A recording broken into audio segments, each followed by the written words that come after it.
So, this topic is arguably one of the most important aspects of building your business. Show me the money, right?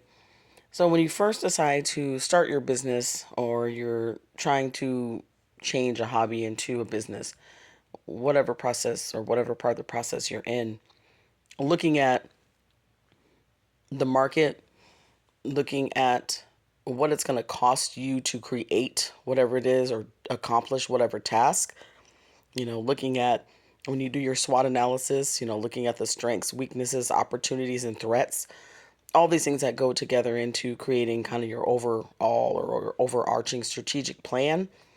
Pricing is going to be a huge consideration. So, I've worked with different businesses in all types of industries and all types of phases and all types of, you know, goals and all types of things. But what I say is you have to get a hold on your what we call cost of goods sold, right? COGS.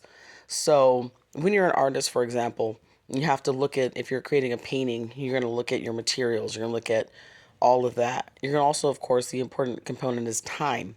How long does it take for you to produce this? And even though people say, art is priceless, if you're selling it, you have to figure out what that priceless component is, right? So some people don't pay attention to how long it takes to do tasks. In fact, it's something that a lot of us don't do because we're not really thinking in terms of, pricing our services.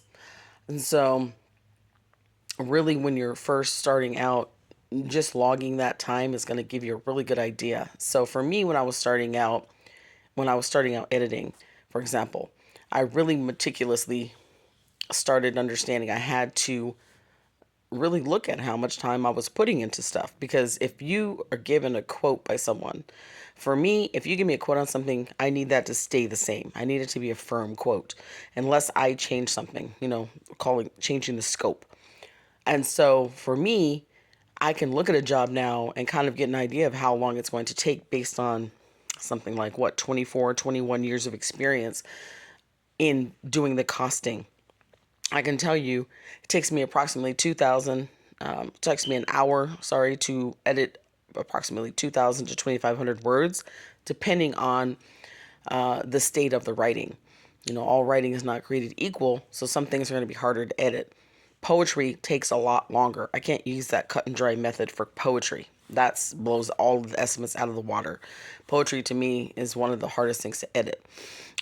Not because I can't edit it, but because you really have to be meticulously aware of that person's tone and voice and not change that. That's an editing rule anyway. You should never remake something in your image, right? You shouldn't see me in someone else's book. You should just see them. That's a whole other content content piece.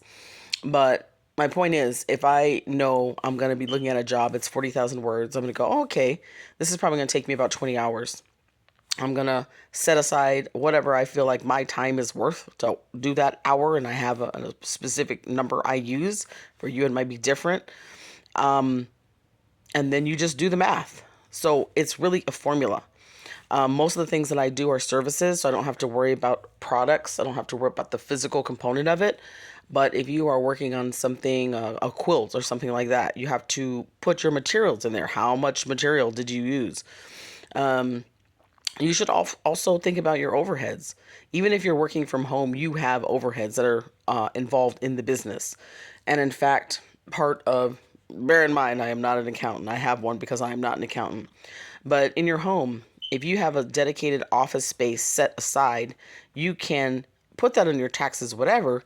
So it should have a loading in terms of your operating costs of how much does it take to power this this area, the light, the internet, whatever, for the amount of time you're doing business, right? It should have a portion of that allocated, and that should be reflected in your pricing model.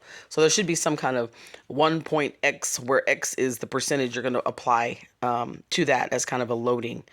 So all these factors you have to really take into consideration when you're doing your pricing. But time plus materials, put some kind of loading on it to give you a ballpark figure. And I always say whatever you figure, you're probably going to have to double it because you're probably underselling.